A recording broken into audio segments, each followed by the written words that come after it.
Hello, sorry to keep you all waiting.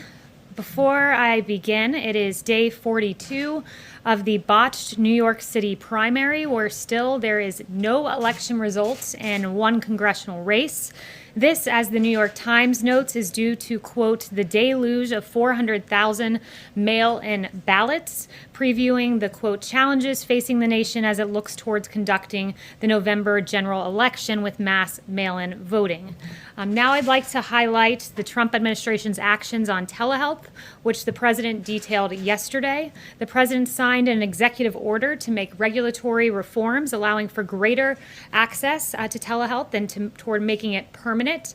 The Trump administration has cut red tape, allowing telehealth services for seniors and for other Americans.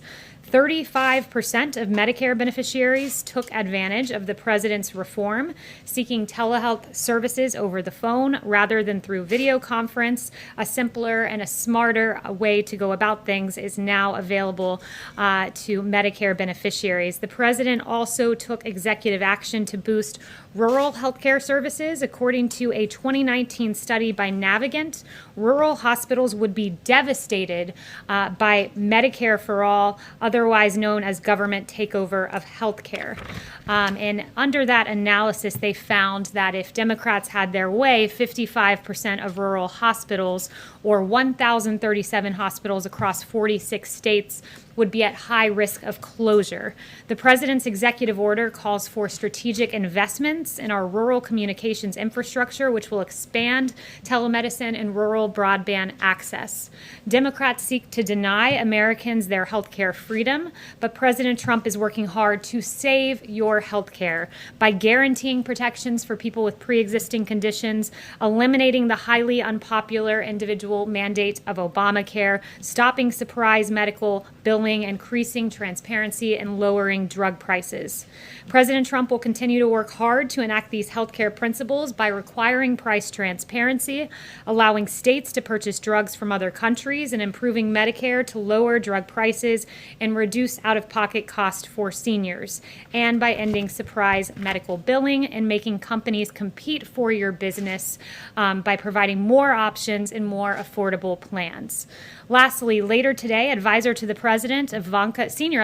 President, Ivanka Trump, will be joined by Attorney General Barr, Director of the Domestic Policy Council, Brooke Rollins, executives from organizations that combat human trafficking, and survivors from across the country for a roundtable to highlight newly awarded Department of Justice grants to provide safe, stable housing to survivors of human trafficking. DOJ will award over $35 million in housing assistance grants for victims of human trafficking to provide supportive housing and appropriate services to survivors of human trafficking. And with that, I'll take questions. Yes. Thank you, Kayleigh. Two questions about the coronavirus. The president of the Minneapolis Federal Reserve, he said 2 days ago that he believed that the only way to have a real strong, robust economic recovery would be to shut the country down again for a month to 6 weeks. I know that this idea of short-term pain for long-term gain has been shot down before by President Trump, but has it been given any more consideration given the recent flare-ups across the country? No, and I would refer you to what Dr. Fauci said back in May. He said we can't stay locked down for such a considerable period of time that you might do irreparable damage and have unintended consequences, including consequences for health. And several of those consequences I've outlined for you before. For instance, the fact that in any given year you have 120,000 Americans who die from drug overdose or suicide, and we saw during the lockdown previously that we saw overdoses nationally jump by 18% in March and 29% in April, 42% in May. Overdoses do go up, suicides do go up, cancer cases are missed, as Dr. Scott Atlas has pointed out, that in the U.S. alone there are 150,000 new cancer cases that arise every month among patients. Most have not been seen, and that was referring to the lockdown. The American Cancer Society also noted that during the pandemic they've seen an 80% drop in cancer cases being identified. So there are many health consequences. Those are three of what are a long list.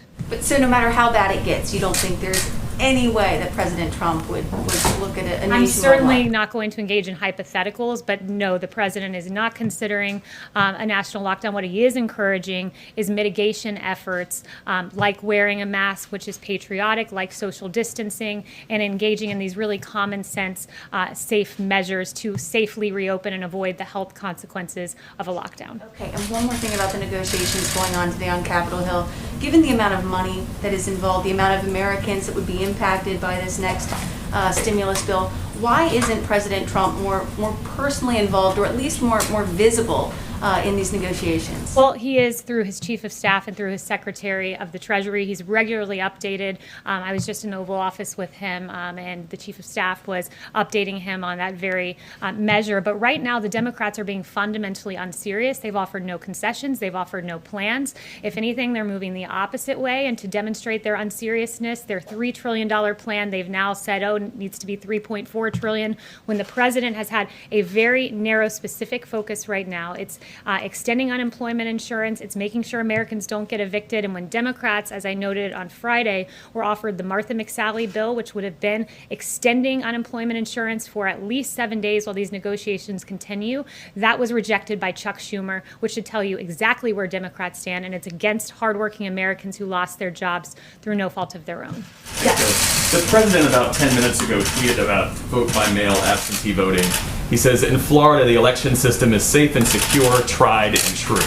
What, in his view, changed? Was he advised by Republicans that he was potentially suppressing his own vote by stoking unfounded fears about mail-in voting? And will he admit now what is the fact that voting across the country by mail is safe and secure and tried and true? Well, the president has always said that absentee voting for a reason is different than mass mail-out voting like what Nevada is seeking to do, which leads to mass fraud. It's the same thing. And also, I'd refer you to the campaign on this, but there was a victory in Florida with regard to ballots. So I believe that's what he was referencing. Would refer you to the campaign for details on that. But he's been unmistakably clear that when you have this mass mail-out voting like what Nevada wants to do, the consequences are real. When the Las Vegas Journal-Review was reporting, did extensive and very good reporting on Nevada's first all-male primary election. They note that there were photos of ballots tossed in trash cans, littering apartment mailbox areas, dozens pinned on the complex's bulletin boards in various apartment complexes. And you have a postal worker who said that when she went to go deliver some of these ballots, in several cases people had moved or died. She kept 65 ballots on her first delivery, 100 on her second. It is rife with fraud and with delay, and that is what the president stands firmly against. He wants a free and fair election. Extensive research shows that there is fraud in vote-by-mail systems is extraordinarily rare. The president votes by mail, you vote by mail, and a dozen other top Trump administration officials vote by mail. So with regard to the absentee system, that's right, and there is ample evidence of fraud. I would point to the best example of this, and very recent, was May 12th, New Jersey's special election in Paterson, New Jersey, where 1 in 5 mail-in ballots were found to be fraudulent in the election. New Jersey officials were charged in that case, and resident Ramona Javier said this is corruption, this is fraud. There are 8 relatives and immediate neighbors she knows of listed as having voted, but who insist they never even received a ballot. There are ample examples of fraud, and we can get those to you more than just Paterson, New Jersey. Another question on a different issue. What can the administration tell us about the deadly explosion in Beirut? What led to it? So that was breaking as I came out. We're tracking it closely, and just rest assured that we're taking a very good look at that. Yes. Kayleigh, thank you. The environmental bill the president signed this morning, it was passed overwhelmingly by both houses of Congress. Both Republicans and Democrats signed on to that legislation. Can you explain why there were no Democrats at the ceremony or even mentioned in the president's remarks? The president is very proud of what happened today, the single largest investment in America's national parks and public lands in history, the most significant conservation achievement since Teddy Roosevelt won the support of more than 850 conservation groups, and it provides $900 million a year in permanent funding to the Land and Water Conservation Fund. And you're asking about recognition of congressional Democrats right now, and the only thing that we're recognizing about congressional Democrats right now is how appalling it is that there are Americans who are going without paychecks because they refuse to partner with Martha McSally, Republicans, and the president in ensuring that those payments go out. Kayleigh, the president has said, as recently in this Axios interview, that he believes that many people believe that there's disadvantages to testing. Can you walk us through what those disadvantages are, and if, as he stated back in June, he still believes that testing is overrated and makes the U.S. look bad? So I would note what the president refers to with regard to testing is that the media doesn't often acknowledge that when you do the most testing in the world, lead the world in testing, that you do identify more cases. So that is what he refers to with testing, and he's made that point a few times. But look, we lead the world in testing, and the president's very proud of this. The administration's very proud of this. We've done more than 60 million tests, on track, according to HHS, to do 100 million by September. That's extraordinary. And when you compare that to the next highest number, India, in the ballpark of about 16 million tests, what we've done in this country is impressive, and the president's very proud of that effort. Do you still believe that testing in the U.S. is overrated? The president, again, points out that the media refuses to acknowledge that when you test so much, you do identify more cases. That's the point he was making, and he's very proud that actually since March 12th, we have increased daily testing by 32,000%. Worth mentioning, this is a novel virus. There wasn't a test, and this president led the way in getting emergency use authorizations to, one, identify working tests, and then to surge the testing capacity by 32,000% since March 12th, and that's thanks to President Trump. Thanks, Kayleigh. On TikTok, the president has argued that the United States should receive money in return for a potential sale, but he hasn't really explained how. Under what authority could the Treasury collect fees from China, from Microsoft, or from any other U.S. buyer to get this done as the president demanded? Yeah, so I'm not going to get ahead of the president on any official action, but he has made that point, and he and both Secretary Pompeo have said that the U.S. will take action in the coming days on Chinese apps, including TikTok, due to the national security risk. And we all agree that there needs to be a change, especially with TikTok collecting significant amounts of private data on users. It's unacceptable, but I won't get ahead of the president on what those actions look like. Yes.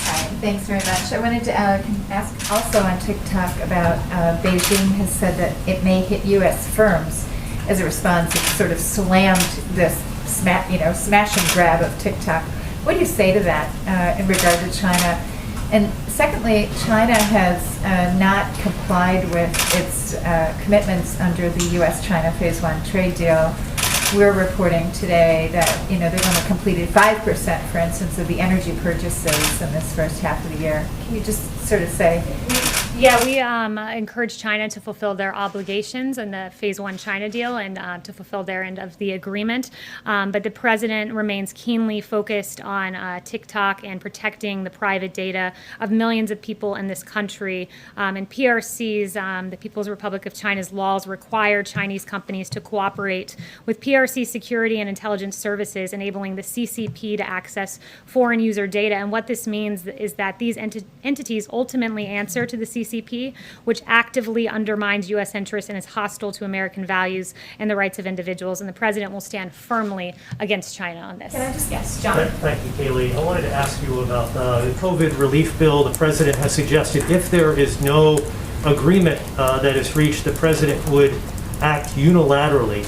As you know, the power of the purse resides with Congress. So what would the president do unilaterally? Explain what he could do unilaterally as it relates to providing relief to American families and American businesses. Yeah, again, I won't get ahead of the president on determining what that action would look like or would be. I will leave that to him to determine. But what I would say is this, is, right now we have Secretary Mnuchin and Chief of Staff Mark Meadows once again asking Nancy Pelosi and Chuck Schumer to come to the table. The ball is in their court here.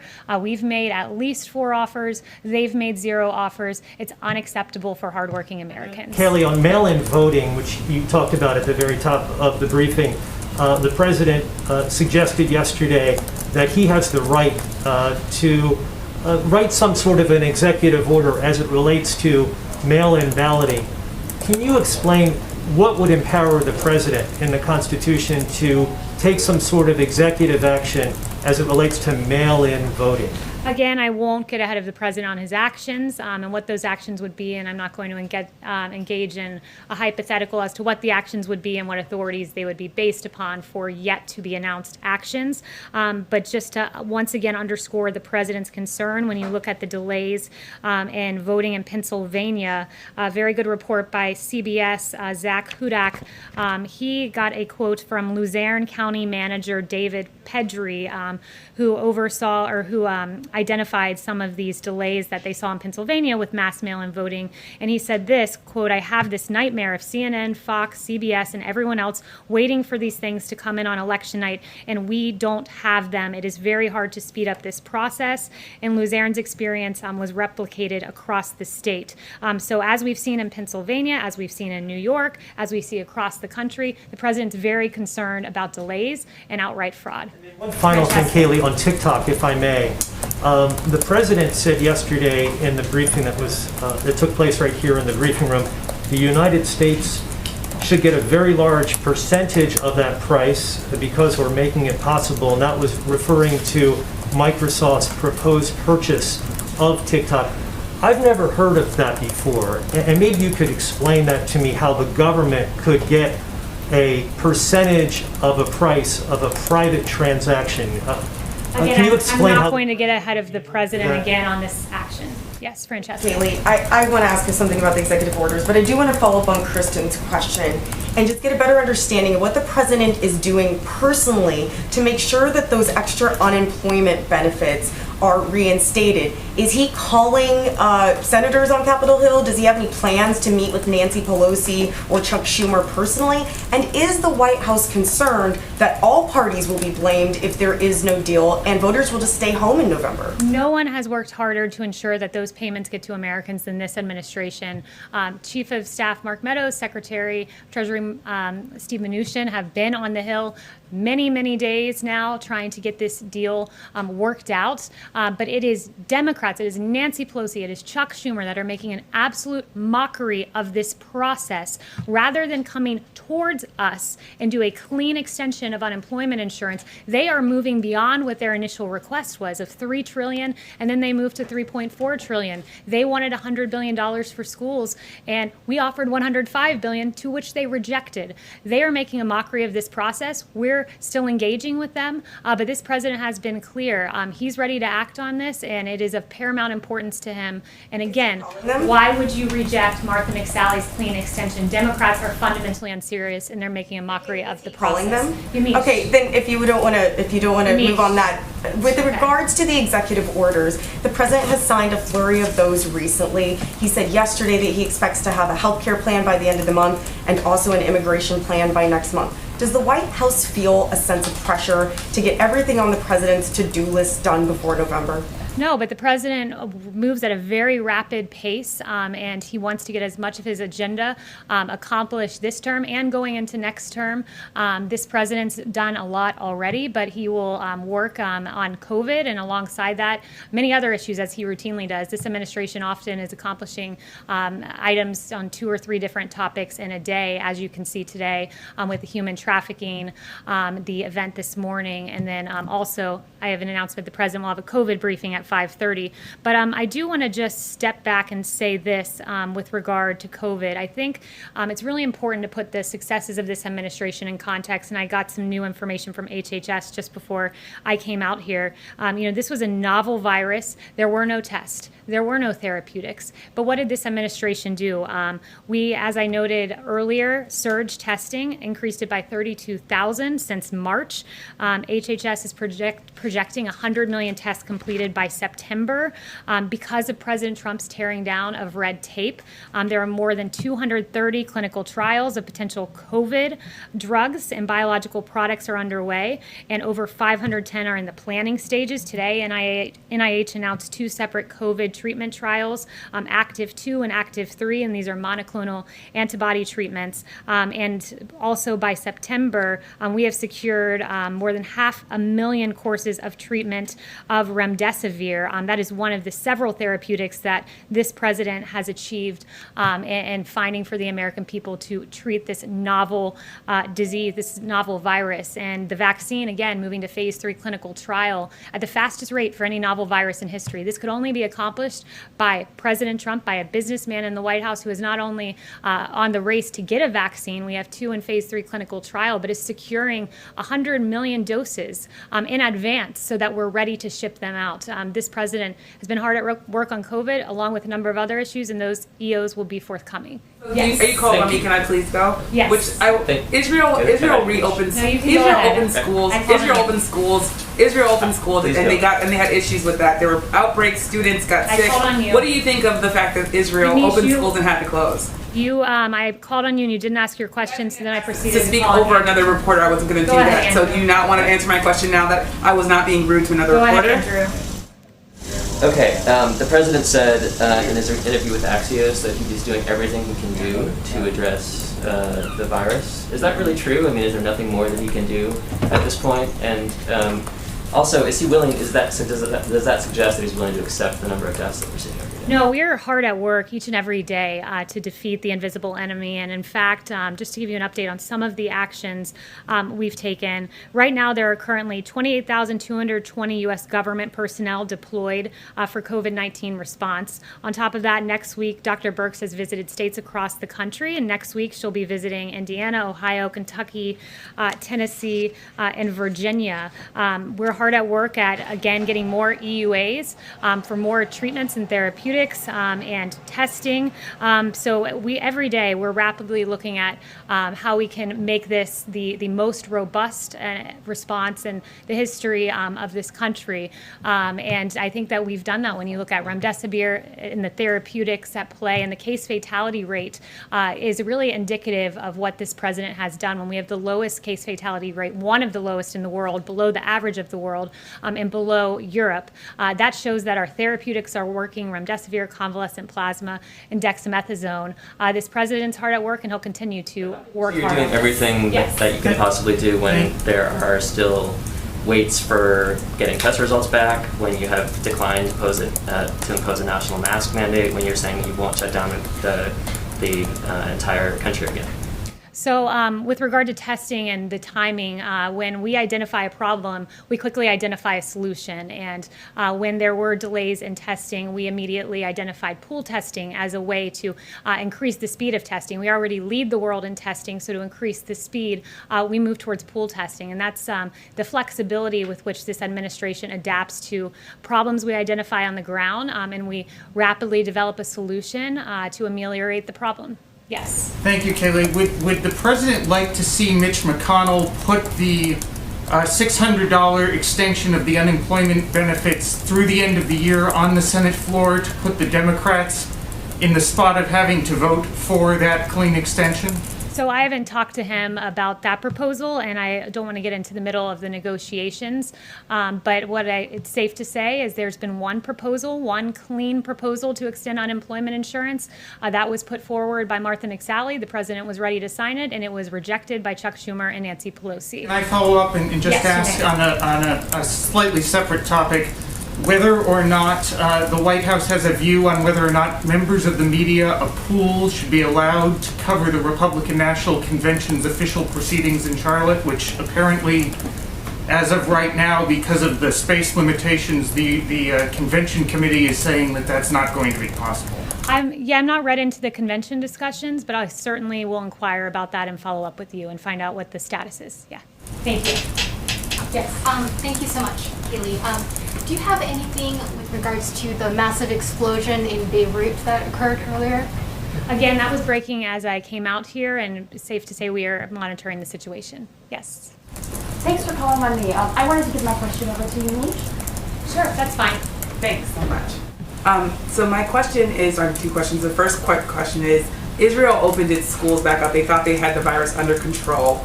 That virus then spread and it became an outbreak. Students got sick. They had to close schools down. How worried are you that what happened in Israel might happen here, given the fact that there are experts in Israel who say they made a mistake there? Well, I would refer to our experts, and CDC Director Robert Redfield answered about schools on the Hill last week, and he said this: I don't think I can emphasize it enough as the director of the Center for Disease Control, the leading public health agency in the world. It is in the public health interest that these K through 12 students get back to schools that are open for face-to-face learning. I want these kids back in school. It is paramount to the health of the child. The president just tweeted, you answered a question about this, mail-in voting or absentee voting, whatever you call it. He's saying that essentially it's the same thing. So why is it now something that can be done in Florida but not in other states? Why is that the appropriate thing to do? He's not saying, he's always made the distinction. Mass mail-out voting is with Nevada, where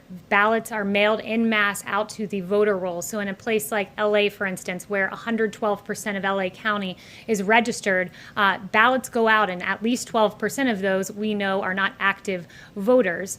So that is the distinction from absentee voting, which is where you proactively request an absentee ballot. There's a difference there, and the president repeatedly makes the difference. And he is also noting, as I told Jeff, you can follow up with the campaign on this, but there was a victory in the courts in Florida, and that's what he was referencing in the tweet. Yes. Thanks, Kayleigh. You mentioned extending the eviction moratorium and unemployment insurance. On Saturday, Trump tweeted payroll tax cuts plus dollars. Is a payroll tax cut still on the table? The president would love to see the payroll tax holiday because it would in fact benefit low and middle income Americans the most. But right now his keen and laser focus is unemployment insurance and evictions. Those are the preeminent priority, especially with that Friday deadline that Nancy Pelosi missed. Chanel. Thank you, Kayleigh. This administration has identified human trafficking as a crisis and has worked to combat it. The National Center on Sexual Exploitation has identified TikTok, an online platform that enables sexual exploitation of young people, especially in America. Would this administration ever consider, if TikTok became a U.S. asset, would this administration ever consider rules or imposing rules that would help mitigate this risk against young people on the platform TikTok? Yeah, I haven't spoken to the president about that specific fact scenario, but absolutely it is a priority for this administration to combat human trafficking and the exploitation of children. So we would certainly take a close look at that. But I have not talked to him about that specific fact pattern. I would like to end just by highlighting a troubling trend that I think we've seen play out across the country, and I believe we have a few graphics to illustrate this. It pertains to the defund the police movement. And when you look at across the country, the ties of defunding the police with increases in violence, it's a cause for concern. As we saw in the beginning of this administration, violent crime was starting to come down, and then bring in the defund the police movement. In Los Angeles, you had LA Mayor Eric Garcetti proposing a cut of $150 million from the LAPD. LA Mayor Garcetti said this: it starts someplace, and we have to say we are going to be who we want to be, or we're going to continue being the killers that we are, was his quote in support of the defund movement. And as a result, we saw a 14% rise in homicides this year over last year. In Minneapolis, the defund the police movement was afoot as well, with a unanimous vote in Minneapolis City and their council to dismantle the police. And you had Minneapolis City Council member Jeremiah Ellison saying this is one action of many that we need to take on the road to a more equitable and just system that keeps people safe. In fact, it did not keep people safe. We've seen a 94% increase in homicides compared to last year in Minneapolis. And then finally in New York City, defund the police. You had the New York City Council voting to cut police budget by $1 billion. You had Congresswoman Alexandria Ocasio-Cortez saying defund the police means defunding the police. It does not mean budget tricks or funny math, so it wasn't enough for AOC. But you did have New York City Mayor Bill de Blasio saying we think it's the right thing to do. It was absolutely not the right thing to do, as we've seen a 177% increase in shootings from July 2019 in New York. When you defund the police, there are consequences, and that's where the Democrats of today stand. And unfortunately, we've seen a corresponding rise in violence in these Democrat cities, and it's not acceptable. Thank you very much, and you'll see the president at 5:30. Kayleigh, can I ask you a question about Kodak and the SEC? All right, folks, thank you so much for joining us here at Golden State Times and choosing us as your news source. As you guys heard from the press secretary herself, there is a President Trump White House press briefing coming later on today. It's already on the channel. It should also be coming up on your screen. It's interactive. Click on it and it'll take you to the live stream. Set the reminder and give it a thumbs up. Share it on social media. I will also pin it to the very top of the comments. Make sure you head over to that live stream, set the reminder, give it a thumbs up, share it on social media along with this video, and we hope to see you there. If you want to get notified by us instead of YouTube, text the word Trump Live to the number 555-888. Once again, text the word Trump Live to the number 555-888 if you want to get notified by us instead of YouTube. If you're new to the channel, don't forget, subscribe to the channel, click that notification bell, and we will see you soon. Peace. All right, folks, so that was for the video upload. If you guys missed Kayleigh McEnany's Q&A with reporters, then we are uploading it onto the channel right now. Thank you so much for being awesome and choosing Golden State Times as your stream of choice. If you're new to the channel, subscribe and click that bell.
All right, folks. So the video has been uploaded onto the channel. The video has been uploaded onto the channel. If you didn't get notified, I am putting the link to it in the chat. So make sure you guys head over to the video. But if you did get notified by YouTube, let me know.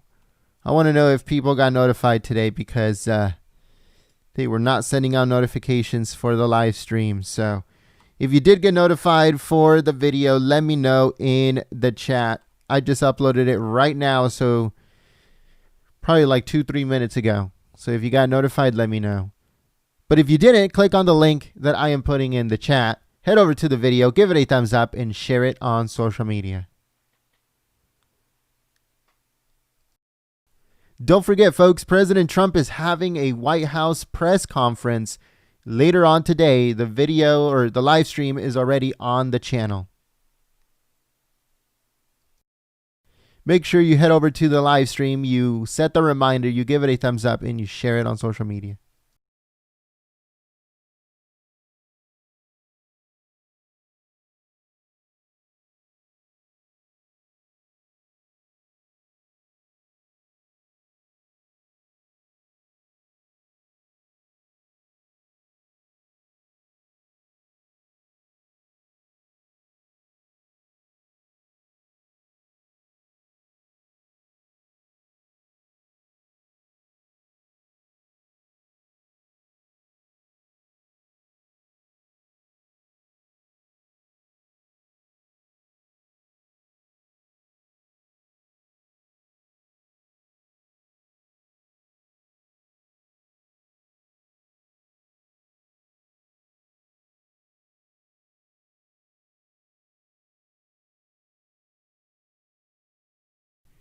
All right, folks, thank you so much for the feedback, letting me know if you guys got a notification. Thank you so much for your help and your support. Barbie Loves Truth, thank you so much for letting me know you got notified. All right, folks, so once again, President Trump is having a press conference later on today. The live stream is already ready to go on the channel, so make sure you head over there, set the reminder, and give it a thumbs up. Share it on social media, and we will see you very soon. Peace.